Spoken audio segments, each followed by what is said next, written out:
Welcome to the Growler, a Who Dey podcast hosted by Paul Dana and other bald friends like Mo Egger, Dave Nenemetz, home of all your Bengals breaks, takes.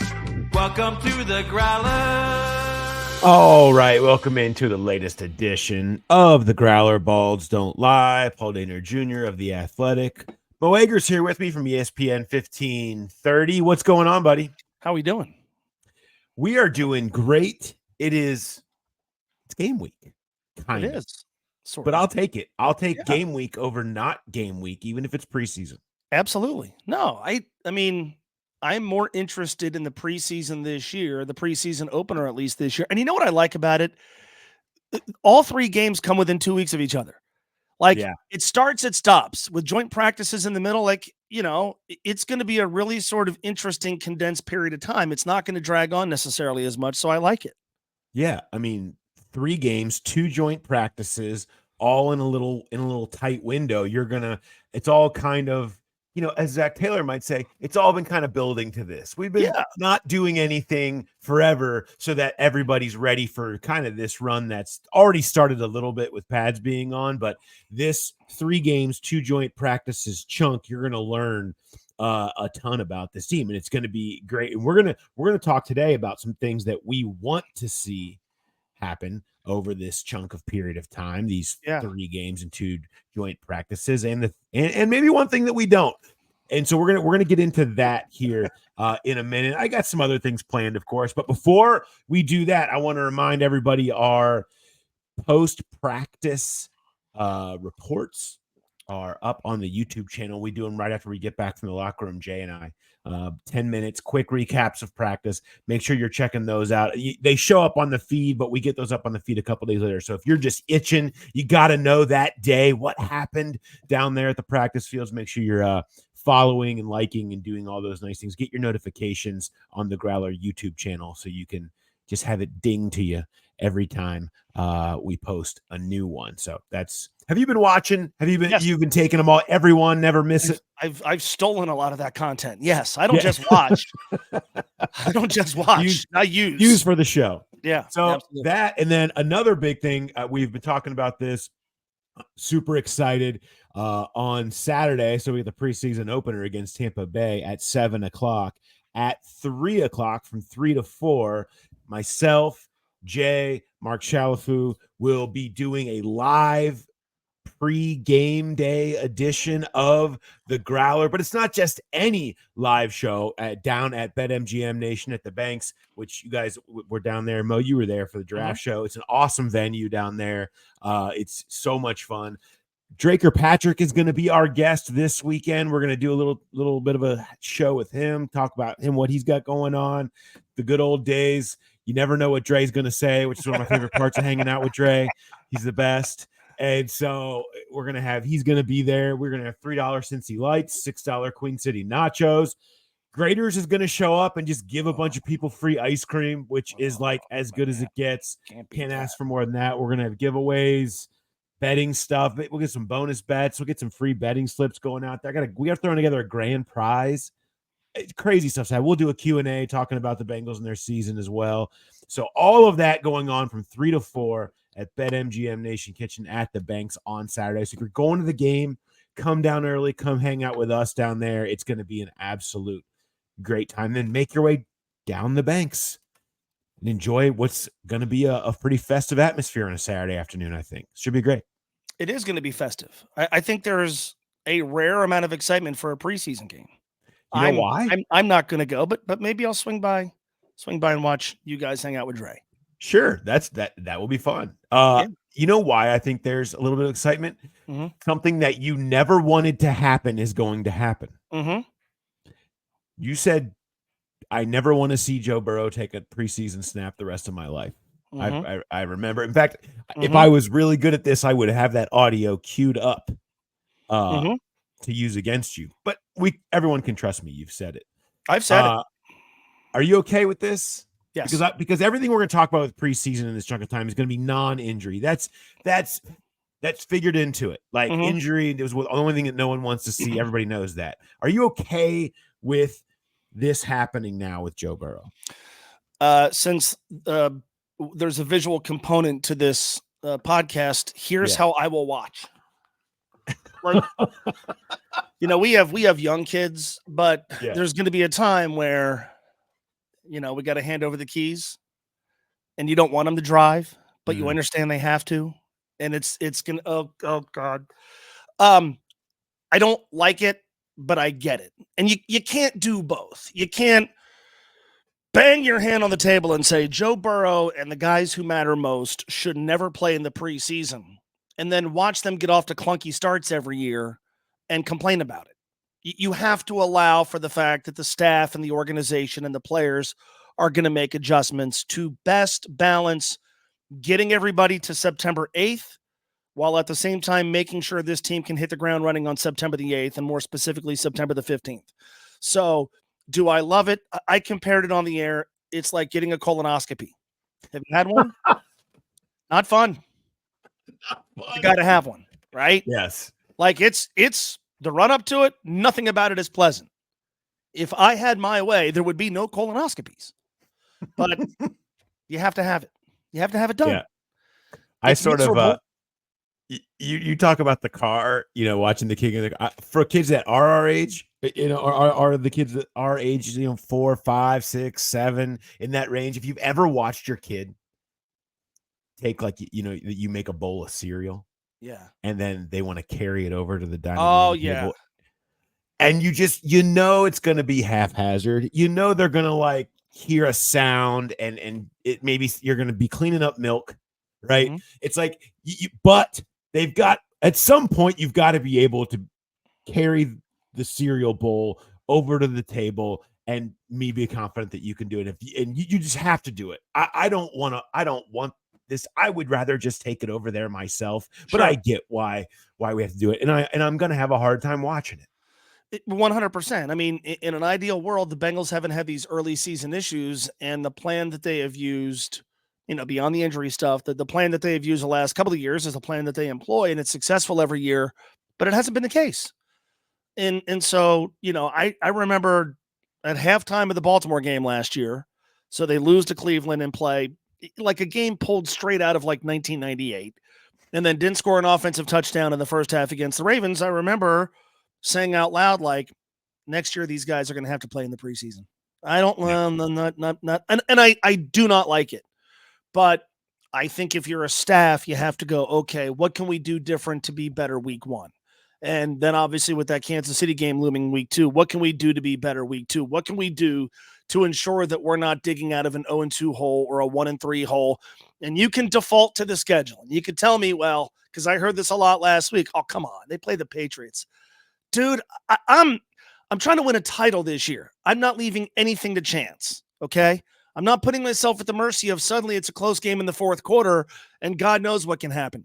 I want to hit the ground running week 1. And so if Joe and the guys who matter most getting some reps in games that don't count is what they have to do to accomplish it, I will watch like watching your daughter carry a bowl of cereal across the room. But it's necessary. Unfortunately, it is necessary. So I don't like it, but I get it. And Joe wants to do it. Yeah. This has kind of been his idea of something he feels like he needs for a couple of years now, and couldn't do it last year because of the calf, and the previous year, the appendectomy. This I've talked about this a bunch, but I mean, this all stems from that Steelers game with the 5 turnovers back in 2022, the opener, and he just didn't feel like he was as prepared as he wanted to be, having gone through the process the way he wanted to, and said at that point it kind of became like, man, the preseason has to be a thing where I at least go through the game day process and get in that huddle with everybody and go through one drive, and so everybody's comfortable with what that operation is. It can't go out there and feel totally like that. Now, it was exacerbated by no camp. Yeah. Okay, for 2 straight years. Like, that has been a huge part of this. All of these reps. I was joking yesterday. Albert Breer was in town, and he's like, yeah, every time I come in town and I think I'm going to talk to Joe and he's hurt, and he's gone every time he comes to camp. I go, this might be the first August 5th Joe Burrow's ever practiced. Like, I mean, if you go back, I have to go back through the archives of his ACL recovery when he was on and off. Like, is this the first August 6th, the first August? Like, these are unprecedented times for Joe Burrow right now. He just hasn't had this. And so I really look forward to seeing how crisp he potentially will look on opening day and in week 2, having not just played a little bit in the preseason, but banked all of these reps with everybody, and kind of really gotten himself up to speed with where he wants to be, particularly in building chemistry with a lot of new pieces. And I also think you have to give Joe the benefit of the doubt and understand that he's going to take care of himself to an even larger degree on Saturday night and in these games that don't count than he will. You know, you would like to think there's going to be no Joe Burrow hero ball that we might see in the regular season, right? I mean, Tony Pike has talked a lot about this. Like, he's going to have to develop the instincts that allow him to best protect himself. Now, obviously it's football. Sometimes you're helpless against what may happen, but you know, quarterbacks have to do that. And so, you know, sure, maybe the natural competitive juices kick in, but I would like to think that in a small situation where Joe in the regular season might do something that could put him in physical harm, physical jeopardy, that in a game that doesn't count, he'll be less willing to do that. I think there's something about him protecting himself. I think there's something about the coaching staff doing what it can to protect Joe and a lot of the other guys. But again, like, just go back and watch. It's easy to attribute everything to the appendectomy and the calf last year. The team itself looked blatantly unprepared. Those first 2 games last season looked blatantly unprepared. They cannot afford to.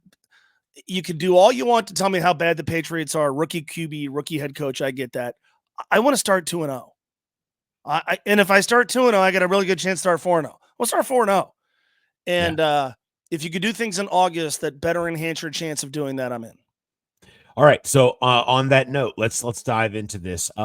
Let's start. I'm going to do 2 things that you most want to see come out of this preseason, and then we'll get to one thing that you absolutely don't. Again, all things injury related off the table, because we recognize that as the top thing that everybody knows about. What is number one thing that you want to see come out of the preseason for the Bengals? A glimpse into good offensive line depth. Okay. This is something you and I have discussed. Their offensive line depth was not tested last year. It'll be tested this season. Now, I'll tie this into Amarius Mims, because if Amarius Mims ends up winning the starting right tackle job, and there might not be a player I'm watching with more hyper focus than him, because I love everything that I'm seeing and reading. If he ends up being the starting right tackle and Trent Brown is still on the team and a backup, that's pretty good. But their offensive line depth wasn't tested. And when I look at the guys lower on the depth chart, there's a whole lot of I don't knows. We're going to see a lot of those guys in the preseason, and some of those guys are going to have to play once the games count. I want to feel better about what they have among the backups. And so more than any, we're all looking for the same basic baseline stuff, right? We want to see the offense look crisp. We don't want to see the defense give up a lot of big plays. We want to see the team emerge from this game healthy. But maybe on a more granular level, positionally, offensive line play is always a topic with this team.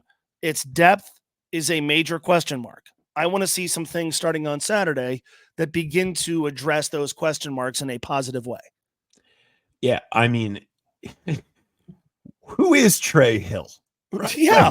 Like, and if Teddy Karras gets hurt, like, what's your comfort level there? Right. You know, that's an important thing. And nobody even, he's in year 4 and nobody knows anything except for he had some false starts against Detroit a couple years ago. Like, it's, you know, I think I asked Frank Pollock this last week. It just as a throwaway at the end of a conversation I had with him. And I was like, is Trey Hill good? Like, I don't like we don't know anything about people like Trey Hill. You know, we didn't really see much of Cody Ford, but for a reason they like him. Mm-hmm. You know, I mean, Jackson Carman has had moments this camp and many camps. He's looked awful. and you just, that's a great point. Deontay Smith. Right. I mean, like, there's a lot of names of guys who have been here for a while and we don't know that much about them. And again, it comes back to last year. Those guys didn't have to play, which is great. Mhm. So odds are some of those guys are going to have to play, whether they're those players individually or maybe guys the Bengals go get to replace them if they don't start to show some good things on Saturday. More than anything, that's what I'm interested in. Do the That's good. Bengals have the kind of backup offensive line depth that they will, I promise you, need at some point this year? No question. I would say, my number one is similar. I want to see Amarius Mims just absolutely dominate and win that Yeah. job Yeah. unequivocally, and Trent Brown be your backup. I'm not sure what makes me more nervous right now. Trent Brown starting the opener or Amarius Mims starting the opener as a rookie, just because Trent Brown hasn't done anything. He's like, look, I'm a 10-year vet. I know how to get myself in. He's like, I'm running Yeah. my own training camp by my Not terms. great yesterday. I got to be Yeah, honest and with he's you. just like, whatever, man. I know what I'm doing. When it Yeah. comes time to play, I'll be fine. And okay, all right. I mean, he sounds like a guy who has been around this league and not really sure how much longer he even wants to be around this league, and he's just kind of working on his own terms, and that's okay. For my backup offensive tackle. Yeah, sure. So you want to see Amarius Mims come out and absolutely dominate in ways that he has for at long runs of training camp to this point, but that's training camp and it's early and you don't really know. And so that would, I think, make everybody feel much more comfortable if he goes out there and does that. And you say, yeah, put the freak show rookie out there and have Trent Brown be the backup. I mean, to me, that's number one. Yeah. I mean, I'm rooting like hell for Amarius Mims because the sooner he's the starter, the sooner he can tap into that immense upside, right? And you and I talked about this around the draft. If the Bengals are ever going to have an elite offensive line, it probably is going to have to start with that draft pick. It's probably not going to happen this year, but it's going to have to start with that draft pick. To me, the earlier he plays, which tells you he gets it, which tells you, God, you know what? Not a project, even though he only started 8 games in college. The sooner he plays, the sooner we see that immense upside that I don't think Trent Brown or anybody else has. So No. I'm really encouraged by everything I've seen, heard, read. It's outstanding. Let's see it on the field on Saturday. I'm rooting like hell for that to happen. First of all, he just seems like a dude who gets it, right? Yeah. I mean, That's the main thing that everybody said. I mean, just seems like a guy who gets it. That's been the most surprising thing. I have a story up on The Athletic right now, kind of about how, how everyone has spent so much time before the draft and leading up to this talking about how huge he is.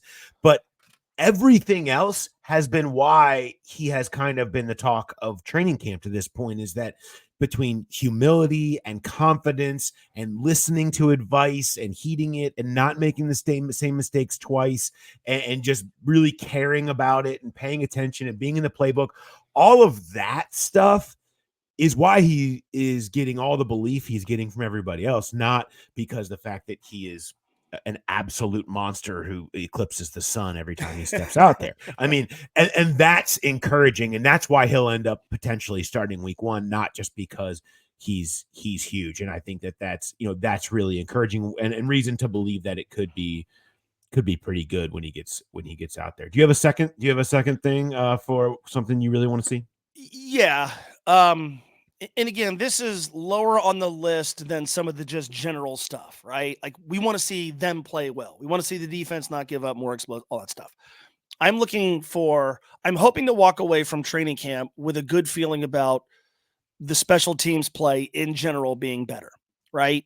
And there's where a lot of the decisions are made about guys lower, on the depth chart. That's where a lot of the lower roster decisions are made. Can guys contribute on special teams? This team has 3 punters in camp right now. There's a new kickoff rule that everybody's navigating. By the way, the early returns of which I loved in the Hall of Fame game. But when you wrote about, Darren Simmons spending the offseason trying to figure out, like, how are we going to do this? One of the points was overall special teams play must improve. Now, we all love Evan McPherson. I would love it if Evan McPherson can, get a contract sometime soon. But this team at times last year shrunk its own margin just because the special teams play wasn't that great. And now it's remarkable for a team that had the same punter forever. It's another offseason of trying to figure out who that guy is going to be. We have seen special teams play blow up in this squad's face at the absolute worst times. I don't want to spend any time this year thinking about special teams play other than marveling at how they've exploited the new kickoff. So let's do some stuff during camp that really makes you feel like, God, you know what? They're going to have some really tough decisions, which I think they will, at the bottom of the roster. And we've got units that might not stand out for being great, but they don't stand out for being leaky, because last year that wasn't the case. So I'd like to walk away from the preseason just feeling like, you know what, that's a part for a team that's got a lot of stuff to fix on defense, and for a team that's got a tremendous upside offensively.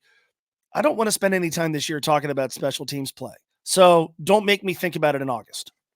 In the one thing you don't want to see, I just have shanks. Yeah, Like I just don't want to see shanks that make you worry at any point during the early port. If it's the fourth quarter and they're trying to protect a lead kicking out of their own end against New England, right? And you're flashing back to the 3 shanks that Brad Robbins had in the preseason, like consistency. Can you consistently kick the ball down the stinking field? Like we just haven't seen that since Kevin Huber left. And so I just think they need to get, whether, I don't care who it comes from. It can come from Rico. It can come from any of these guys. I couldn't care less who it is. I could not care. Doesn't matter. Less. Right. And somebody knew off the street Kevin Huber was there the other day. Bring him back. I don't care. Yes. I mean, there were 4 punters on the field, Mo. It is out of control down there right now. And Joe Burrow. They clearly just have no idea. And Joe Burrow, who's done some punting. Joe Burrow, 5 people are down there. The Bengals made the Super Bowl in large part in the strength of really good special teams play in 2021. Give me something that makes me feel like that's possible again. And again, like, is that going to grab the most preseason headlines? If it's good, no. If it's bad, yeah. I don't want to spend any time over the next couple of weeks talking about special teams play. And that will be the case if it looks competent, if it looks good, and maybe if it looks like it can be a weapon. My second thing is I want to come out of these games really seeing the 2023 draft class come alive. Mm-hmm. We saw so many of these guys give glimpses and hope. And now so much of this year and the financial stability of the franchise over the next few years feels like it's hinging on that class being a real class. And we're about to start finding out about the 2023 class. Miles Murphy, DJ Turner, to a lesser extent, Jordan Battle with those other 2 guys there. Chase Brown, Yossi Bosch, Charlie Jones, Brad Robbins. They're counting on all of these guys in pretty big ways, all guys that haven't played a front and center role to this point. How much do we really know? Well, if they're really guys, one, they'll get more run here and because they need more reps. They should dominate these preseason games when Joe, who's about to be selling insurance, is across from them. Like this should be their time to make everyone believe in the 2023 class and show they're where you hoped they would be. So to me, 3 games, 2 joint practices, you want to come out of it saying, oh boy, Bengals might have a draft class with that year 1 to year 2 jump because they're really counting on it.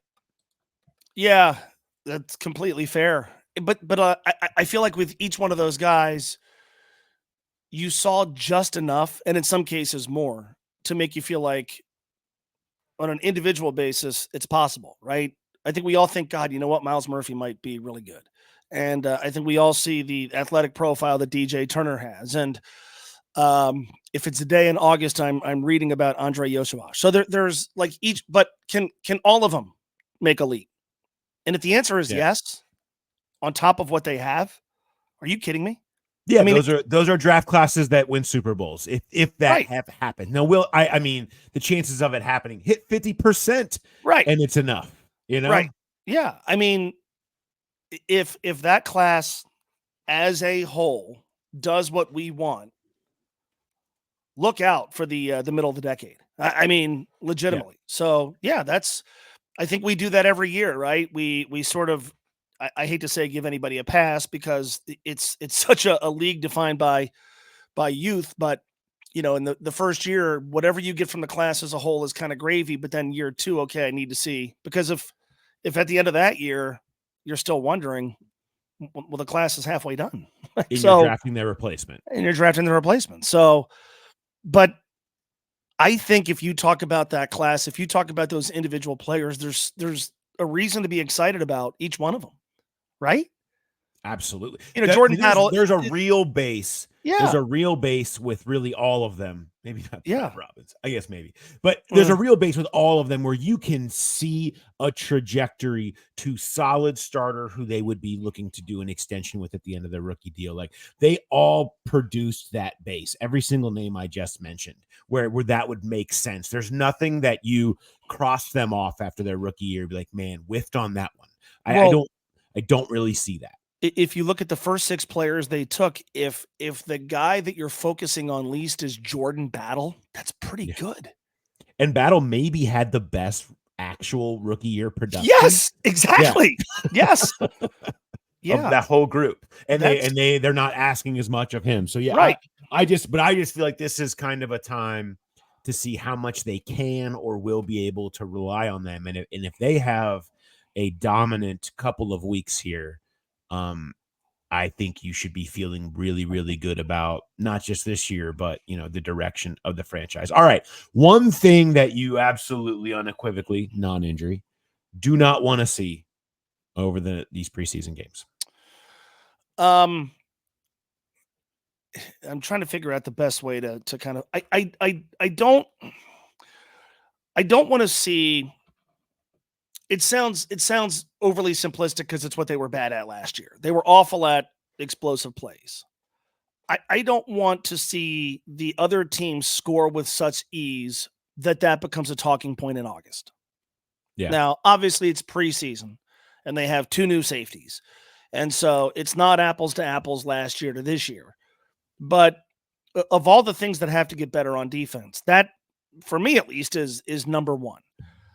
I'd like to see a unit that just that minimizes that in the preseason so it doesn't become something we start talking about again before the games that matter start. Does that make sense? Absolutely. Yeah. No, I mean, I want to see the seeds being planted for a unit that is dramatically better in that one area. They have to get better at a lot of different things. The pass rush has to improve. They've got to be better against the run. The linebacker play has to enjoy a resurgence and something back to 2022.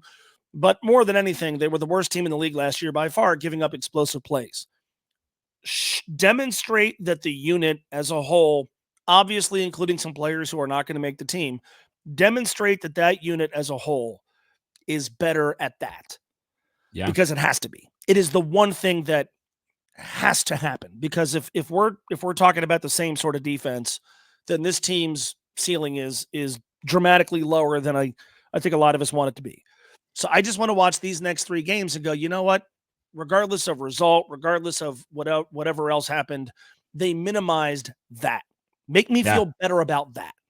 Yeah, and I agree with you. And the reason I have something different on the defensive side of the ball for a reason that, I think a lot of those guys that will make you feel better, Geno Stone and Von Bell, are probably not going to play a ton because they don't need to. And I think you've seen a lot of that communication stuff be cleaned up in practice. I think I mentioned this the other day on our training camp video. But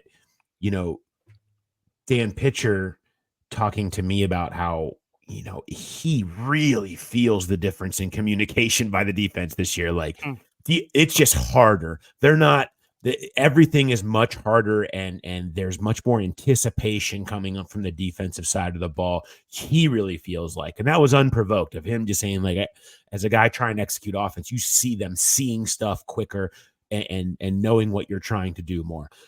That I think is you're not gonna, they could be giving up explosives all over the place in the preseason, and then you hope that when Vaughn and Geno are in there the whole time, that shores up, and Logan and Jermaine and all those guys.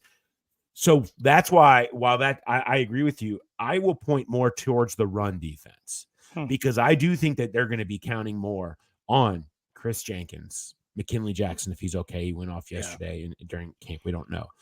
Zach Carter, like some of these guys, particularly in the interior, to help fix what is now gone in DJ Reader, along with BJ Hill and Sheldon Rankins, who won't play as much.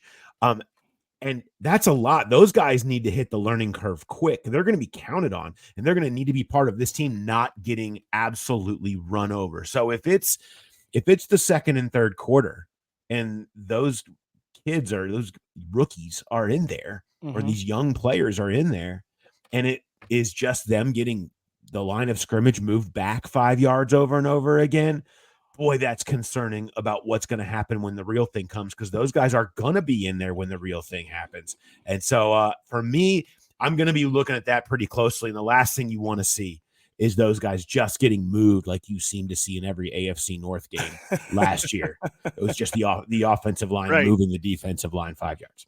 But it sort of illustrates like that unit top to bottom has so many areas where it has to get better. And all the talk of Burrow and the injury and what happened there has kind of obscured that, right? I mean, there were a lot of different themes that popped up during the season, but that was a consistent one. The team's defense, just as a whole, wasn't good at anything. Trey Hendrickson he was awesome.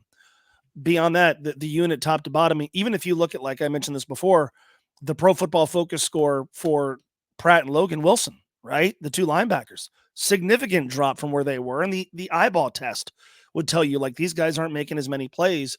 That unit just top to bottom has to be significantly better. And they're doing it without key guys from the last, 3 years. And so, I think I said to you on my show last week, the Jamar Chase thing is fun, I guess, and interesting and headline grabbing. But, over here, the mechanics of making this defense better and getting it to somewhere around league average in every area really matters. You hate to say more, but for the purposes of winning this year, kind of does. And so in any phase, do you start to see some things from that side of the ball that make you feel better about how they'll perform in 2024? Yeah. Well, we have plenty of that and more to get into this afternoon, 3 to 4 on ESPN 1530. We'll cover all of that. And if you're too late, if you're listening to this now, guess what? It's probably on the iHeartRadio app? It's on the iHeartRadio app and the podcast page of ESPN1530.com. You can always go check that out. You can. But, I wanted to ask you one thing before you leave. Sure. Congratulations to all those that celebrate that are listening to recreational weed now for sale here in Ohio. In Ohio, yeah. Did you see the guy in line who wanted to be the first one to buy weed at like 7:04 a.m. and supposedly was in line since 6 o'clock the night before? That feels like an unnecessary amount of time to need to be in line. Well, I hate waiting in line. Yeah. We have a deli at the radio station, and I will sometimes go downstairs, and if the line is more than 3 people deep to get a sandwich, my time is valuable to me. So, you will find people every opening day who are like, I miss those days where you would camp out for 3 days for tickets. It's like, you miss that? Really? Because that didn't make sense to me when that was our only way of getting opening day tickets. Like I'm not a waiting in line guy to begin with. But if you're that guy, chances are your weed stash isn't empty. No. Right? No. You're that much of a weed enthusiast. Like, I could understand if you're like, you know what? I got no weed, and I want to make sure people don't get there to buy all the weed, and then there's none for me. My guess is that guy has plenty. He doesn't need to be there. My guess is he smoked it while in line. Yeah, no question. So, what else is he doing to pass the time? Right. Like, if you're that into weed, like, chances are it's not the first time he's buying weed. It's maybe the first time he's buying it legally. That's fine. And so what I would question is you're waiting in line for something you probably already have in abundance. That doesn't make any sense to me. I understand, like, hey, I want these concert tickets. I don't have them and I have to wait in line. Okay. Or, God, I really want one of those sandwiches and the line is 6 deep, but I can only get one of those sandwiches if I wait in line. There are other ways for this man to score weed, and chances are he already has. So what's the point of getting up and waiting in line for more than 24 hours? That doesn't make any sense to me. And how long do we think the line is going to be when you get there at 7 a.m. that you get there at 6 o'clock the night before? It appears perhaps more time was wasted, 13 hours to be exact. Then you show up at 7 o'clock and, there's 10 people in line. But you couldn't say that you were the first. right? And that I guess maybe that matters. But I mean, is there anybody in his life who's like impressed? Right? Is there like let's assume he took a couple of days off work. Let's assume. And he goes back after work after a couple of days. Ed, where you been? I was the first.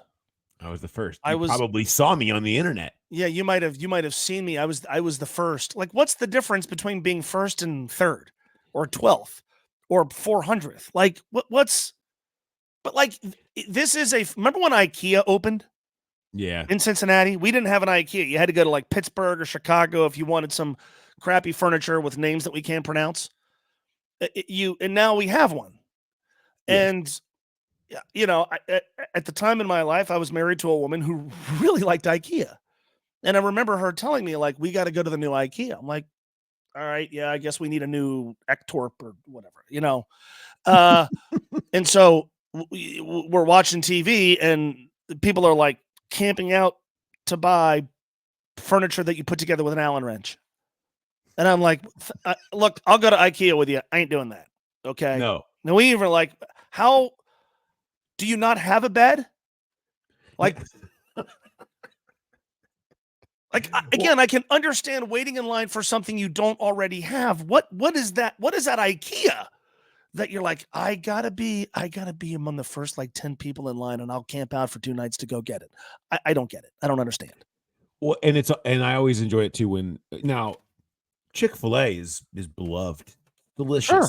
Mm-hmm. But when a new Chick-fil-A shows up in a neighborhood, I mean, it's like they're handing out gold bars. I mean, people will line up forever for the hopes of, you know, maybe they'll be giving away like some half off, or maybe every 5th person gets a free chicken sandwich or something, some kind of a deal. It's like, this is not a deal if you're wasting this much time to try to acquire it, and just the frenzy that occurs, and not just them, any of these things that show up. And I'm like, we got to be over as a society not valuing our time enough to just wait in line for hours, or to be early for something that is not a limited quantity. It's not going to run out. Okay. Right. It's okay. There are people who take advantage of like Black Friday sales. Mm-hmm. And it's like, I'm going to buy the $100 television. And let's be honest, they're buying it for themselves. But there's only so many $100 televisions. Okay, fine. There's a limited quantity. They're not, the weed store is probably not going to run out. And again, I feel like you're ready for it. And again, what I would want to know from this guy is like, are you out of weed? Like, you're the first guy in line. Are you really you are totally, all your other ways of acquiring weed that you've enjoyed all these years, you're bone dry. So now you've got to wait. Like, chances are he has drawers of weed at home. He is not filling a necessity. No. So that's where, like, when you put the PTO request in, because it's legal. I mean, it's legal. It's not doing something illegal.